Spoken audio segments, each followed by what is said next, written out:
Madam, ये रही सारे सामान की लिस्ट और ये रहा अथॉरिटी लेटर, जो हवेली से सामान आया था उसकी लिस्ट।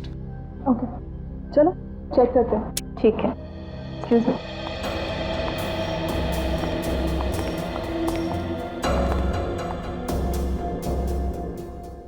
काफी बड़ा बकरा फंसा है इस बार। हाँ, सामान भी काफी अच्छा है। देखना, तगड़े पैसे मिलेंगे। सही कह रही हो।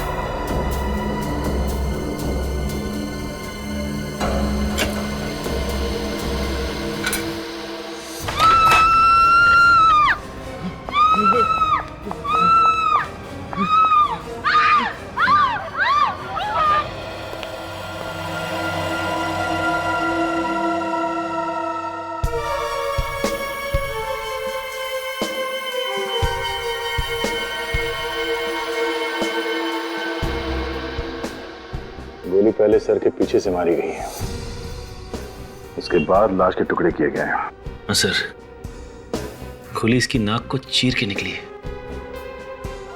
इसीलिए इसका चेहरा ठीक तरह से दिख नहीं रहा है।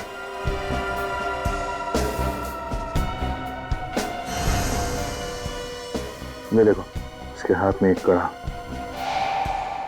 और इसके कपड़ों को देखकर लगता है ये किसी राजा महाराजाओं के परिवार से है। ये देखिए सर, इसके हाथ पे निशान, और ऐसा ही निशान इस हाथ पे भी है।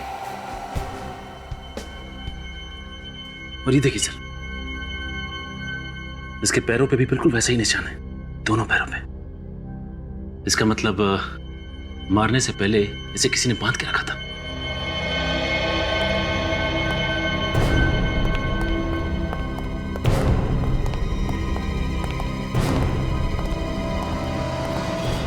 लाश किसकी है? पता नहीं सर। पता कैसे नहीं? ये लाश आपके गोडाउन में पड़ी है और आपको मालूम है किसकी लाश है ये? सर, हमने ये फर्नीचर नीलामी के लिए मंगाया था और ये लाश पहले से ही फर्नीचर में थी। ये फर्नीचर आपने कहाँ से मंगवाए थे? सर, बांधवपुर की हवेली से। बांधवपुर के हवेली से? उस वकील ने हमें पूरी तरह से फंसा दिया सर। कौन वकील? जिसने सामान बेचा था। ये हवेली का फर्नीचर किसी वकील ने बेचा था? जी सर। हाँ, इस वकील से पूछते हैं कि इन फर्नीचर्स में ये लाश कहां से आई।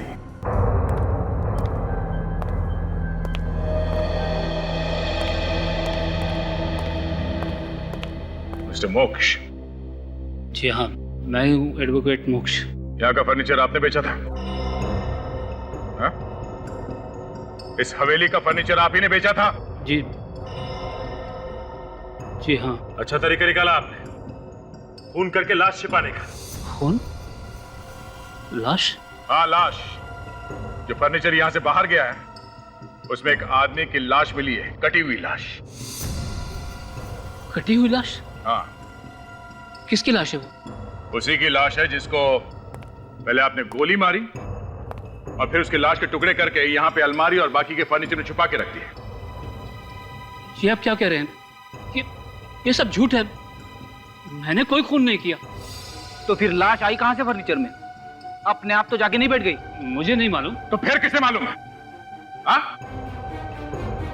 देखो, सच सच बताओ, वरना सच उगलवाने के हमारे पास और भी बहुत सारे तरीके हैं। हाँ? साहब, कोई भी कसम खिलवा लो, हमने किसी का खून नहीं किया, ना ही हमें किसी लाश के बारे में पता है। अगर तुम्हें नहीं पता तो फिर किसको पता है इसके बारे में? जिस आदमी की मौत हुई है वो शायद यहीं पे काम करता था और उसने भी तुम लोगों जैसे ही कपड़े पहने हुए थे। और हाथ में एक कड़े थे, देखो, पहचानते हो इसे? ये तो मानव के है। कौन मानव? यही काम करता था हमारे साथ। लेकिन वो तो 2 दिन से गायब था। 2 दिन से गायब था? हाँ, वो चोरी करके भागा था। वो भागा नहीं था, पहले उसका खून किया गया और बाद में उसकी लाश को फर्नीचर में छुपा दिया गया। मालिक कौन है इस हवेली का? वो यहाँ नहीं रहते, इंडिया से बाहर रहते हैं। उन्होंने सारे अधिकार मुझे दे दिए। ये देखिए पेपर्स।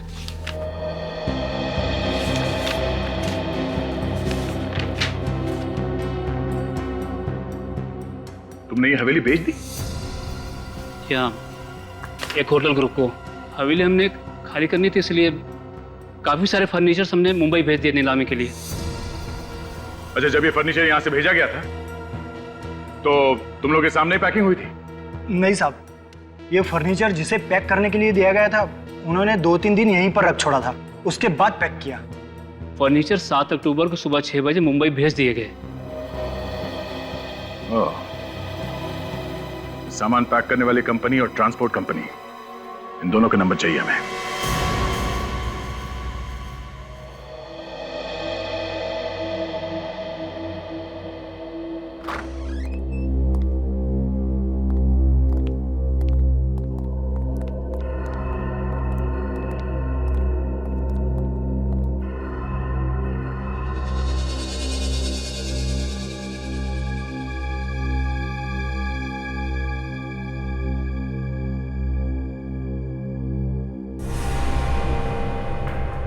आज तो चमत्कार हो गया तारिका। क्या हुआ सर? अरे फॉरेंसिक लैब के इतिहास में पहली बार हुआ है जब सीआईडी वाले आकर के चुपचाप खड़े हो गए हों, ये नहीं पूछा हाँ सालों के साथ बताइए क्या मिला। इसमें चमत्कार की क्या बात है सर? आप काम में बिजी हैं, हमें मालूम है। थोड़ी देर बाद आप बता देंगे कि आपको कोई नई बात पता चली। नई बात तो पता चल गई है अभिजीत। पता चल गई? क्या है वो ये कि इस आदमी को मरे हुए लगभग 48 घंटे हो गए और इसके सर पे पहले यहाँ पर गोली मारी गई और बाद में इस बेचारे के टुकड़े किए गए। क्या डॉक्टर साहब, इसमें नई बात क्या है? नई बात यह है अभिजीत कि लाश के कपड़ों पर से मुझे कपास के रेशे मिले, रुई के। रुई के रेशे? इसका मतलब साफ है अभिजीत, इस आदमी को किसी ऐसी जगह पर मारा गया है जहां पर ढेर सारी कपास है। ढेर सारी कपास? सर, इतनी सारी कपास तो किसी कॉटन मिल में या गोडाउन में होती है ना? या फिर ठीक, हमें बांदापुर में पता लगाना पड़ेगा कि उसके आसपास कोई कपास की मिल या कोई कपास का गोडाउन है क्या? ये क्या है? क्या डॉक्टर साहब? देखो अभिजीत, इस आदमी के यहाँ गले में यहाँ गले में कुछ अटका हुआ है। हाँ, ये है क्या चीज, इसे निकाल के देखना पड़ेगा। सब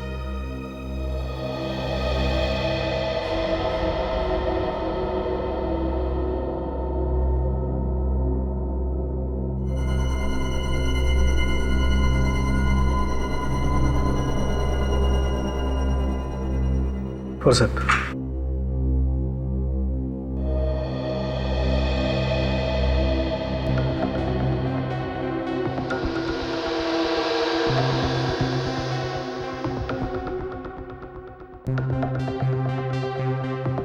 इसने कुछ जबरदस्ती ऐसी चीज खाई है जो इसके गले में जाकर के अटक गई है। ये भी हो सकता है सारुण के साहब कि इसे वो चीज जबरदस्ती खिलाई गई है। हाँ हाँ, हो सकता है अभिजीत, बिल्कुल हो सकता है।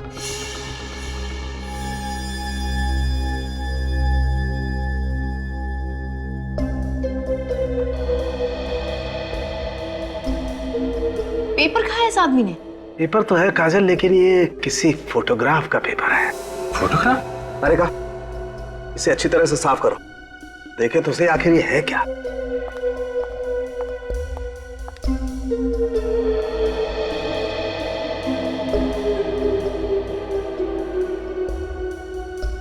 वो तो अच्छा हुआ बॉस, पेट में नहीं गया, वरना कुछ पता ही नहीं चलता, एसिड से गल जाता। ये देखो, 4 लोग कैमरे की तरफ पीट करके खड़े हैं। कर क्या रहे हैं ये लोग? अभिजीत, इसके पीछे भी कुछ लिखा हुआ है। अरे हाँ, इसकी जान बचा लो। सर, किसकी जान खतरे में, ये तो नहीं लिखा हुआ है। ये मरने वाला इन चारों में से किसी की बात कर रहा होगा। एक काम करो काजल, इस फोटो को डिजिटली रिस्टोर करो। सर,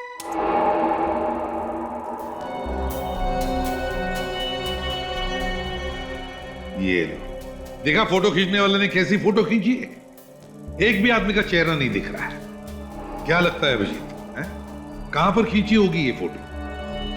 सर कुछ जंगल जैसा दिख रहा है। हाँ, वो तो है।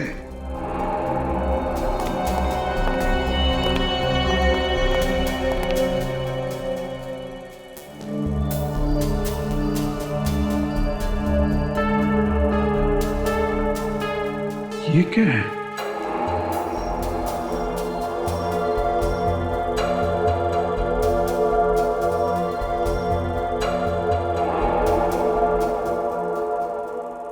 तो कुछ एंजल विंग जैसा दिख रहा है सर। हाँ, ये तो एंजल विंग ही है। सर ये एंजल विंग तो ग्रेवयार्ड में होता है, कब्रिस्तान में। हाँ, कब्रिस्तान में ही तो होते हैं।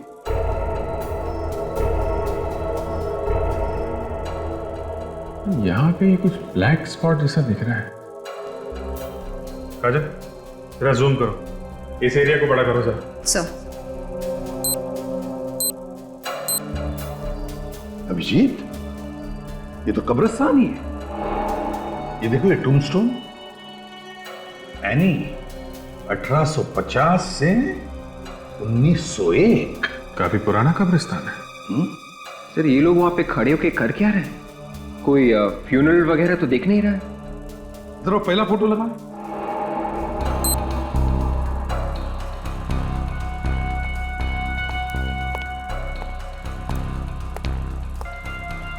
ये आदमी जो इसने ग्लव्स पहना हुआ है, ये तो कोई बाइकर लगता है सर।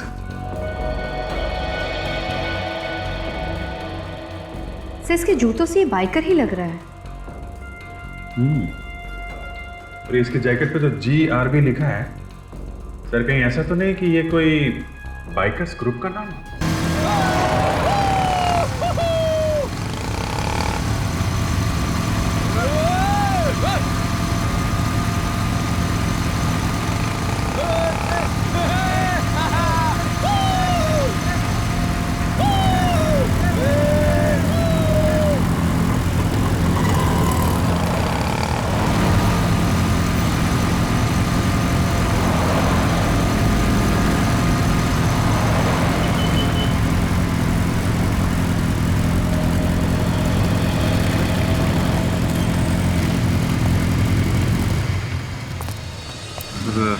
ये लड़के हैं वो GRB ग्रुप वाले।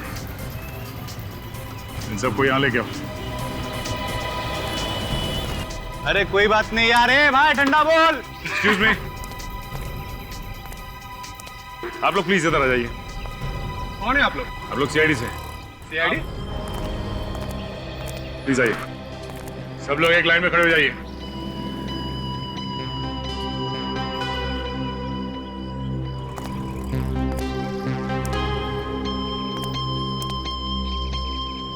जरा फोटोग्राफ ध्यान से देखिए। आप में से इस फोटोग्राफ में ये कौन है?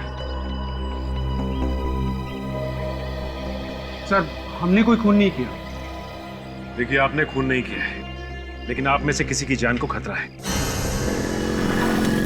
जरा ध्यान से देखिए फोटोग्राफ।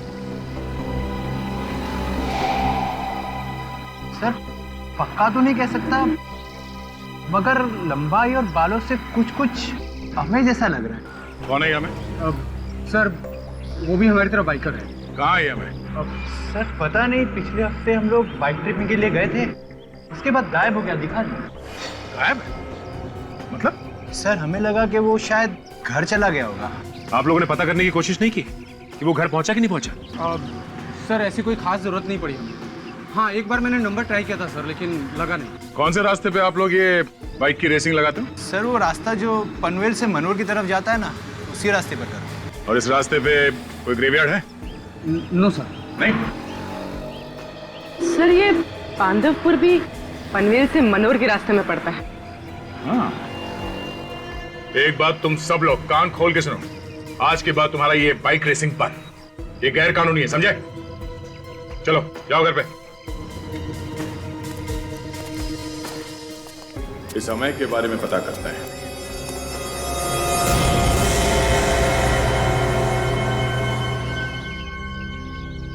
ना कोई मशीनरी, ना कोई सिक्योरिटी गार्ड, विजित, इस मिल में तो सिर्फ कॉटन ही कॉटन रखा है। सर गांव वाले बता रहे थे कि मिल काफी पुरानी है, इसे तोड़ के बिल्डिंग बनाने वाले हैं।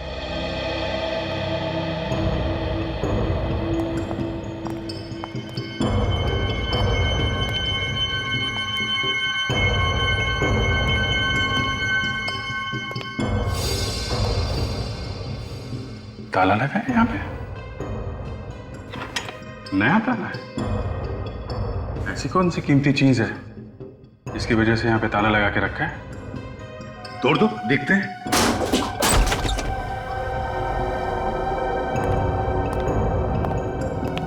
माय गॉड अभिजीत, कुछ अजीब सी बदबू आ रही है यहाँ पर। हाँ सर, देखो जरा।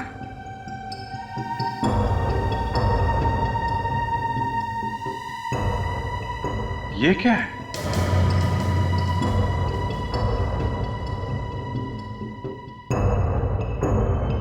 रस्सी पे खून लगा है। हाँ, शायद मानव को यहीं पे बांध के रखा गया होगा। अभिजीत निकालो ये सब, निकालो।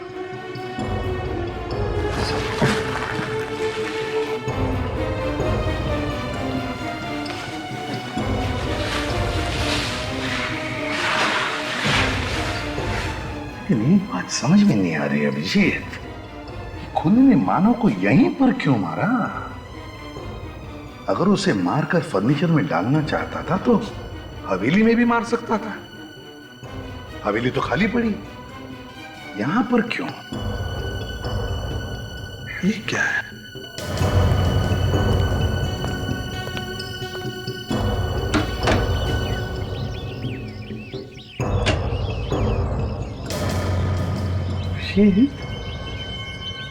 देखा, ग्रेवयार्ड है, कब्रिस्तान।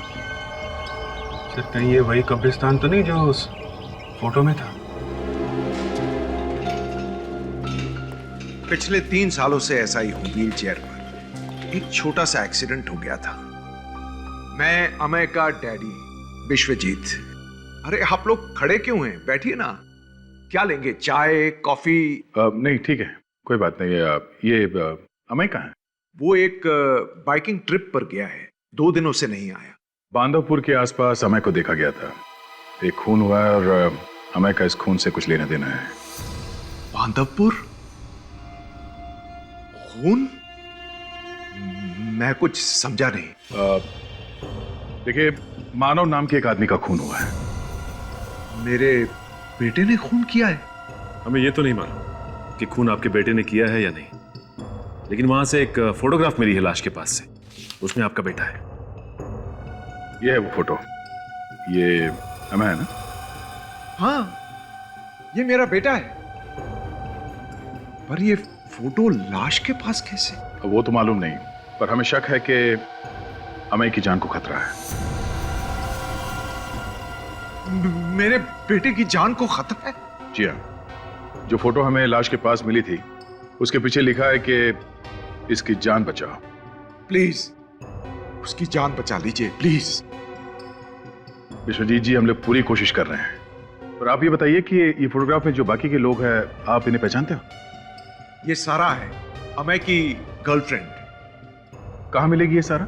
होटल ब्लैक पार्क में। ये होटल में रहती है? हाँ, ये बाहर की रहने वाली है, इसीलिए इस होटल में ठहरी हुई है।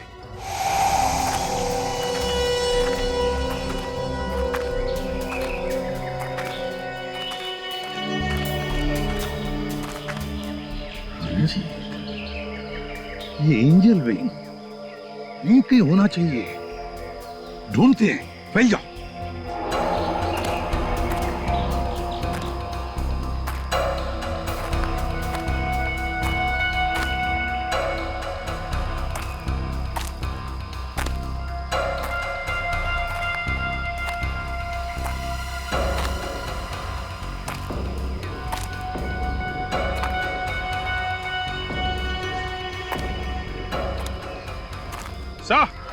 हाँ अभिजीत,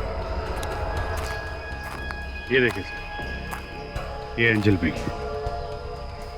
और ये चारों लोग यहाँ पे खड़े थे सर, और वो रही कब्र एनी।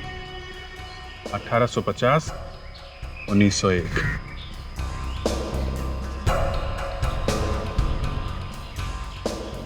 एक बात समझ में नहीं आ रही है अभिजीत कि ये लोग यहां पर खड़े होके कर क्या रहे थे। अभिजीत, मिट्टी धस रही है, देखो। हाँ सर, ये तो काफी मुलायम मिट्टी है। हाँ विवेक, जाओ जल्दी खोदने का सामान लेकर आओ। सर आप कुछ समझ में आ रहा है। ये चारों लोग यहां खड़े होके क्या कर रहे थे? जरूर इन लोगों ने यहां पे कुछ गाड़ा है सर, यहां पे कुछ गाड़ा है।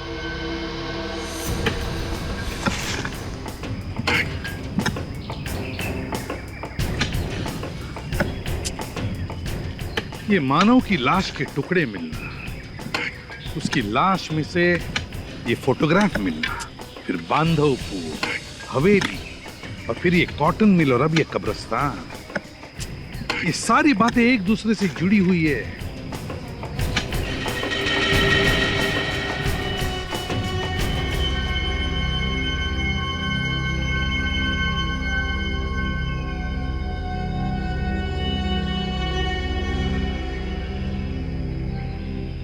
ये तो कोई बॉक्स है, खुले से।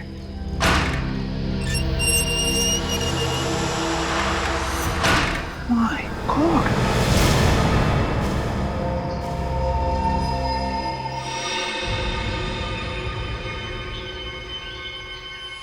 पत्थर।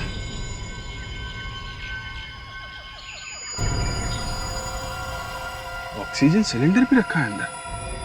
पलटाओ जरा लाश को।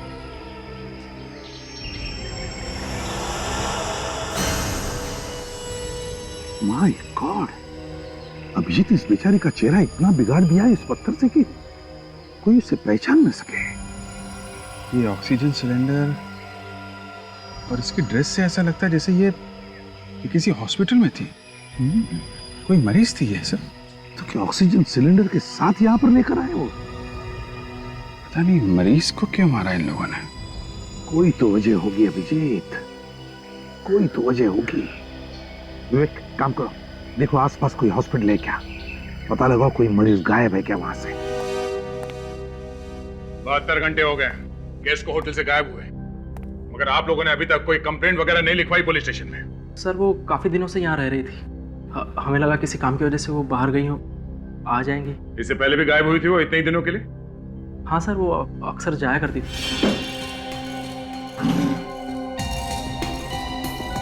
थोड़ा देखो, ये आदमी यहाँ पे आता था उससे मिलने के लिए?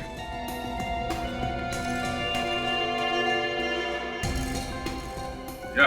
हाँ सर, सारा मैडम से मिलने ये आया करता था सर। सर पिछले हफ्ते इसके साथ 2 लोग और आए थे। 2 लोग और? कौन थे? सर ये तो मुझे नहीं मालूम, लेकिन देखने से और चाल चलन से गुंडे जैसे लग रहे थे। कमाल की बात है, 3 स्टार होटल में रहने वाली लड़की, उसके गुंडों से क्या काम? अच्छा ये फोटो देखो, इन दोनों के जैसे थे बोलो। सर काठी से तो ऐसे ही लग रहे थे, और लास्ट टाइम जब देखा था तो कपड़े ही इसी टाइप के पहने हुए थे उन्होंने। ये दोनों आदमी हमेशा आते थे यहाँ पे? जी सर। मतलब तुमने इन दोनों का चेहरा देखा? जी सर। पूर्वी, सर इन्हें ले जाओ और उन दोनों का स्केच बनवाओ। जाइए।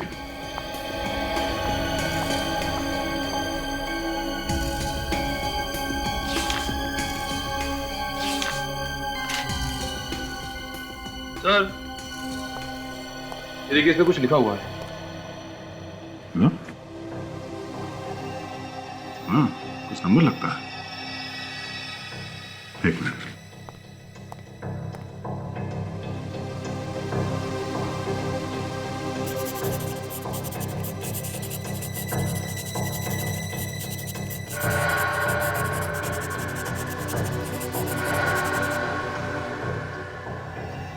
सचिन, इस नंबर पे फोन लगाओ, देखो कहाँ का नंबर है ये।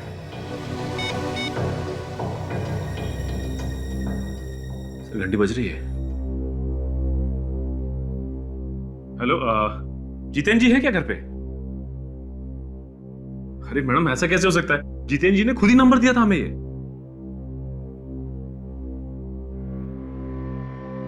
क्या? क्यों सर, ये सिमोर के मेंटल इंस्टीट्यूट का नंबर है। सिमोर मेंटल इंस्टीट्यूट? आप लोग सीआईडी से? जी हाँ। क्या बात है सर? देखिए, हमें एक औरत की लाश मिली है बांधवपुर से। हम उस औरत के बारे में जानना चाहते हैं। लाश? हाँ, लाश। और उस लाश पर से हमें ये कपड़े मिले जो आपके मरीजों ने पहन रखे। ये ड्रेस तो हमारे यहाँ की है, मगर मौत किस औरत की हुई है? वही पता करने की हम लोग कोशिश कर रहे हैं। जरा आप ये फोटो देखिए। ये मैं है और ये सारा। ये दोनों? नहीं सर, ये लोग यहाँ नहीं आए थे। और वैसे भी कोई भी अनजान आदमी किसी भी मरीज से नहीं मिल सकता, सिर्फ उसके परिवार वालों को छोड़कर। ठीक है, जरा आप ये स्केच देखिए। शायद ये दोनों यहाँ पे आए।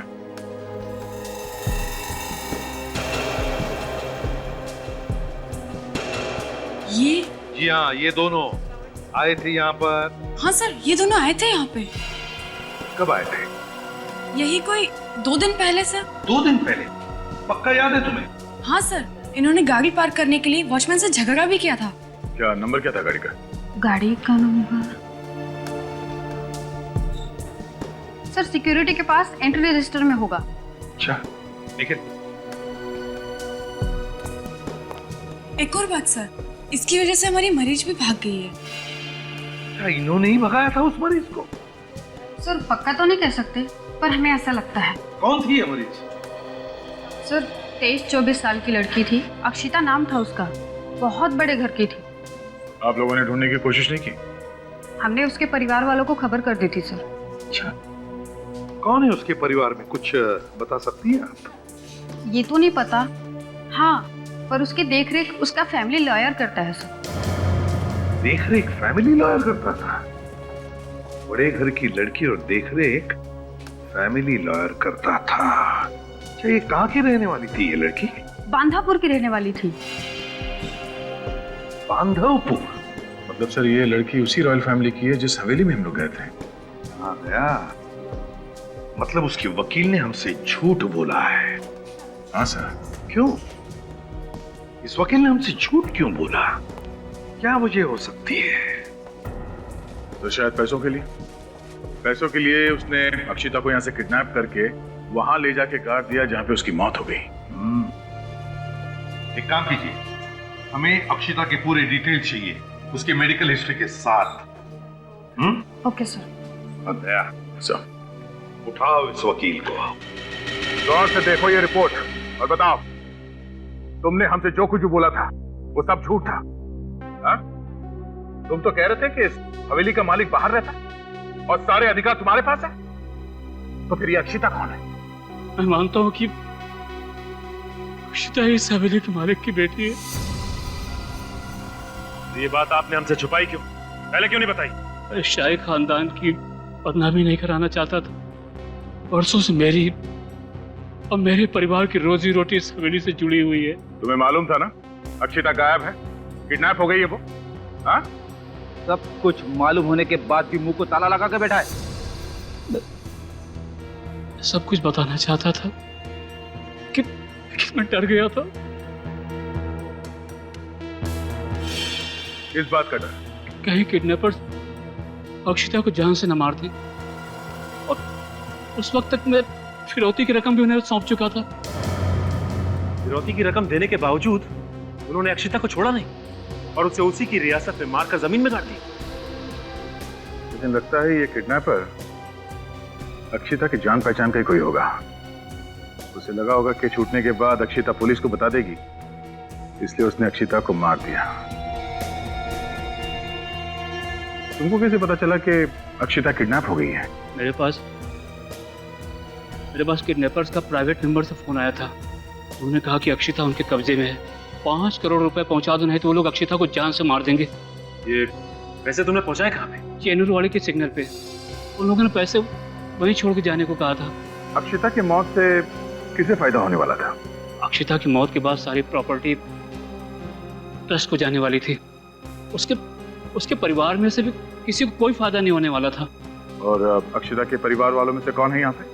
सर मैंने तो आज तक किसी को नहीं देखा, लेकिन पेपर्स पे कोई मिस्टर विश्वजीत हैं, वो अक्षिता के चाचा भी हैं और गार्डियन भी बने हैं। उन्होंने अक्षिता को मेंटल हॉस्पिटल में भर्ती भी कराया था। ओह, विश्वजीत, अक्षिता उनकी भतीजी है। हाँ, अक्षिता, हाँ, मेरी भतीजी। पर पिछले 10 साल से मेरा उसके साथ कोई लेना देना नहीं है, इसीलिए बांधवपुर में क्या हो रहा है मुझे क्या पता। फिर झूठ। आपने अपनी भतीजी अक्षिता को दिमाग के हॉस्पिटल में भेजा था ना? हाँ, भेजा था ना, उसकी भलाई के लिए। उसकी दिमागी हालत ठीक नहीं थी, सोचा वहां जाएगी ठीक हो जाएगी। बिल्कुल गलत।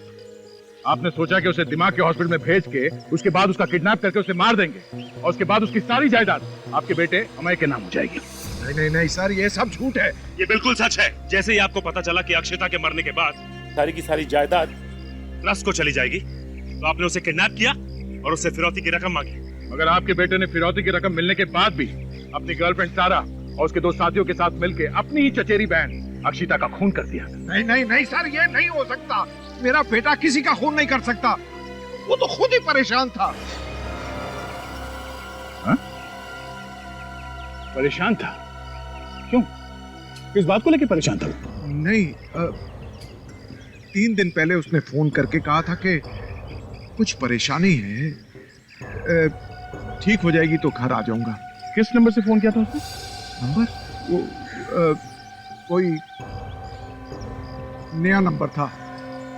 उसने कहा था कि उसका नंबर बंद हो गया है, कोई जरूरी काम हो तो इसी नंबर पे फोन कर देना। 0219865। हाँ, यही नंबर है। इस नंबर पे हम लोग फोन करने वाले हैं। पता करो इसकी लोकेशन कहाँ पे है। या, thank you very much. Vishwajeet ji, देखिए अब हम आपके बेटे को फोन लगाने वाले हैं, तो आप उसके साथ प्यार से बात कीजिए, उसे बिल्कुल शक नहीं होना चाहिए। जी। 021986।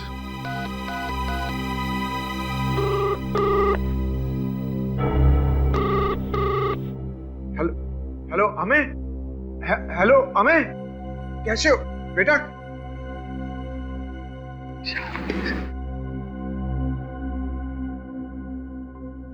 कैसे हो बेटा? मैं ठीक हूँ डैडी, आप कैसे? मैं ठीक हूँ। कहाँ हो तुम?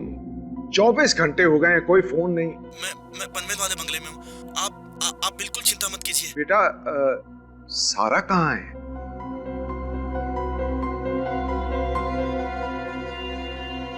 बेटा, सारा कहाँ है? सारा? हेलो अमय। सुजीत जी, फोन काट दिया उसने। फोन क्यों काटेगा वो?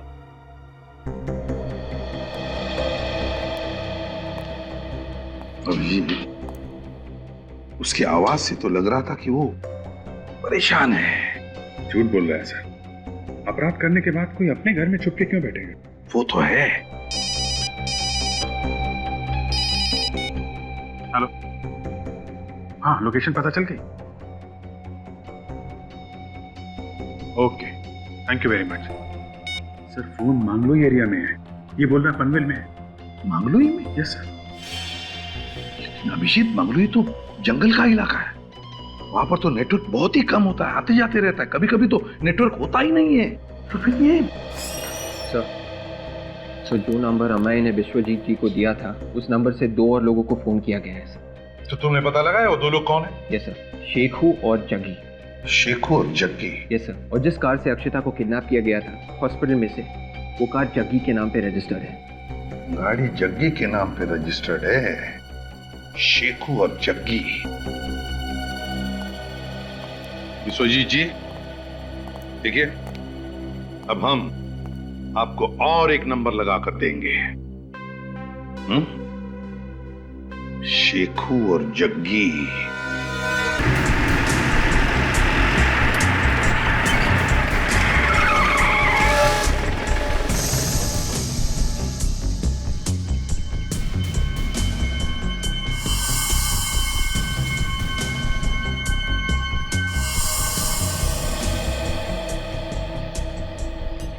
बुड्ढा तो अकेला ही दिख रहा है, आसपास कोई नजर भी नहीं आ रहा है। लेकिन मुझे बहुत डर लग रहा है, कहीं ये बुड्ढा हमें यहाँ बुलाकर कोई चाल तो नहीं चलेगा। चाल क्या चलेगा, उसका बेटा गायब है, वो खुद डरा हुआ है। लेकिन तू सीआईडी वाले को नहीं जानता, और ये उनकी आंखें बांस की आंखें हैं, एक झटके में ढूंढ लेती हैं। तू तो हमेशा डरता ही रहता है, कोई कच्ची गोलियां नहीं खेली मैंने, 10 साल हो गए इस धंधे में, ऐसे ही नहीं आया हूँ। अरे तो क्यों आया है? माल मिलेगा, माल। माल? वो कैसे? चल बताता हूँ।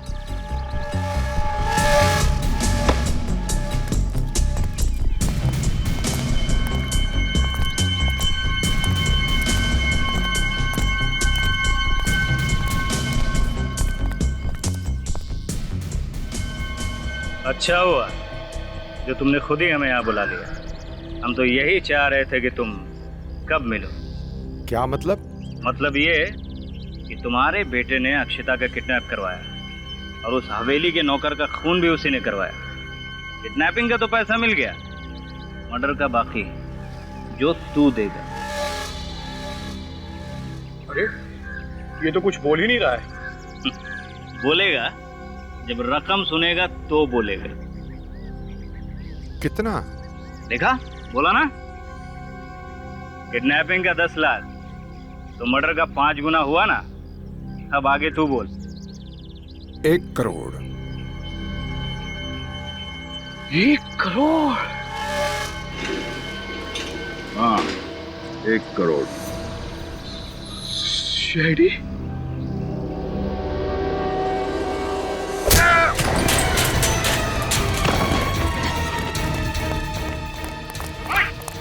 गोली मार दो।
मानो को क्यों मारा? जल्दी बोल। बताया, सारी की सारी गोलियां अंदर उतारो। वो लोगों को ब्लैकमेल कर रहा था। अब मैंने अक्षिता को किडनैप करवाने के लिए कहा था, तो तब मैं हमारे साथ किडनैप में था। मगर जब उनको पता चला कि हम अक्षिता का खून करने वाले हैं, तो वो हमसे अलग हो गए, और उसने हमारी तस्वीरें खींच ली और पुलिस में जाने की बात कर रहा था। दोनों का खेल खत्म कर दिया तुम लोग। हाँ? मैं और सारा कहाँ है?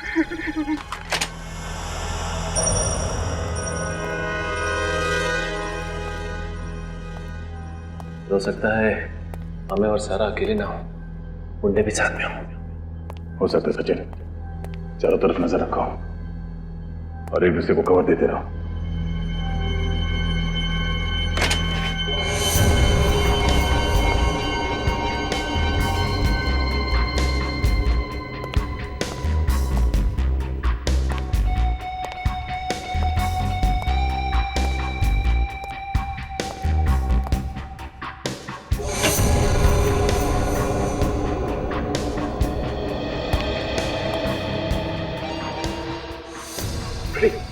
Sorry sir. सर, मुझे तो लगता है यहाँ पे कोई है ही नहीं। उन गुंडों ने झूठ बोला हमसे। अगर यहाँ पे कोई होता तो आवाज वगैरह तो होती। नहीं फ्रेडी, यहाँ पे कोई है। ये देखो, खून के निशान।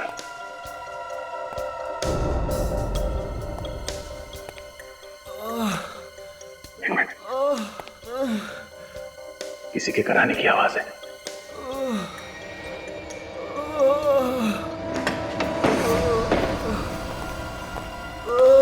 माय गॉड, देखो आसपास कोई है क्या? फोटो से समझ गए।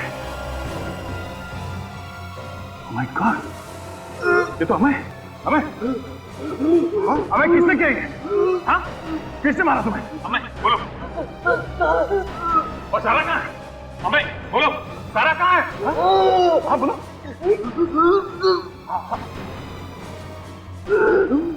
बोलो। हमें oh no, तू मर गया। ये कैसे हो सकता है? सर, क्या बोला इसने? खूनी के अगले शिकार का नाम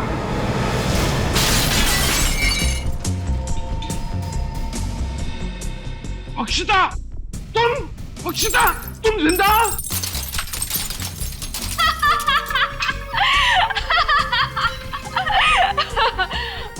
चौंक गए ना मुझे देख के?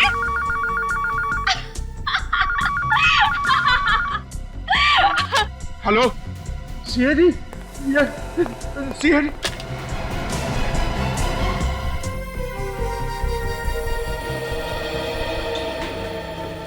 कहाँ ले जा रही हो मुझे? बेटा कहाँ ले जा रही हो मुझे? बेटा क्या कर रही हो तुम? बेटा क्या कर रही हो? मुझे माफ कर दो बेटा, कोई कर दो मुझे। देखो मुझे जाने दो, मुझे मत करो ऐसे तरह से। मैं सच कह रहा हूँ।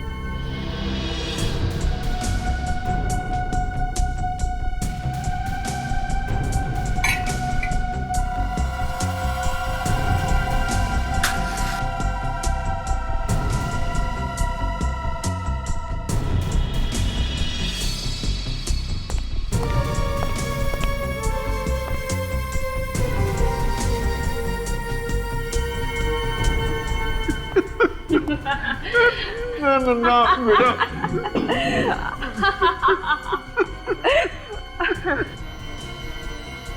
बेटा मत करो ऐसे, मत करो बेटा। बेटा अब भी वक्त है, मत करो ऐसे बेटा।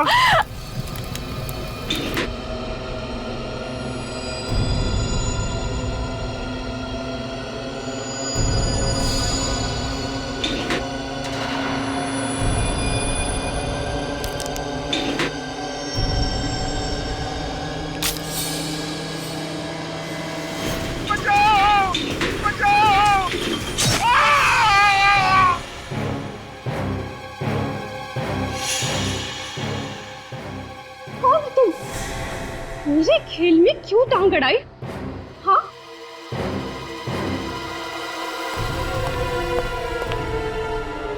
ये मेरे चाचा है, मेरे प्यारे चाचा। इनको मौत चाहिए, मौत। तुम क्यों बीच में आ रहे हो? हाँ? हटो सामने से, मेरे सामने से हटो।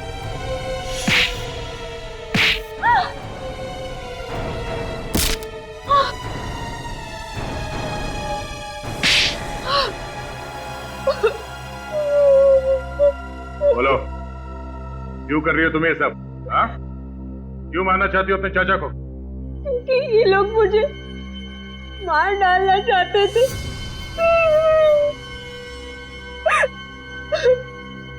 हमें और सारा को क्यों मारा? उन लोगों ने मुझे ग्रेवयार्ड में डाल दिया था, मुझे मार डालने के लिए, और मैं बच गई। कैसे? उस रात को अम्मे की इतनी हिम्मत कि वो मुझसे पीछा छुड़ाएगा, मुझसे पीछा छुड़ाना चाहता है वो, मुझसे पीछा छुड़ाएगा। मैं अक्षिता को बचा के उसका सारा खेल ही बिगाड़ दूंगी, सारा खेल बिगाड़ दूंगी उसका मैं।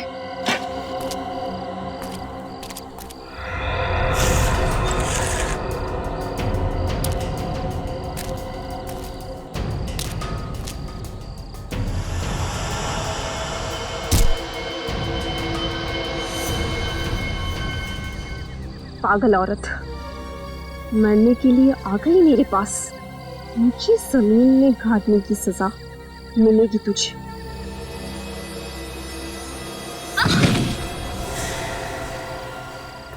अक्षिता, मैं तो तुम्हें यहाँ बचाने आई हूँ। मुझे सब पता है कौन मुझे बचाना चाहता है और कौन मुझे मारना। नहीं अक्षिता, सब लोग मुझे मार देना चाहते हैं। मेरे चाचा, मेरा चचेरा भाई, सब लोग मुझे मार डालना चाहते हैं। जब तक अदालत इसे कोई सजा नहीं सुना देती तब तक इलाज के लिए इसे हॉस्पिटल ले जाओ। सर चलो अंकिता, चलो। अगर आपके बेटे ने अक्षिता को किडनैप करने की बेवकूफी ना की होती तो शायद आज ये नौबत नहीं आती।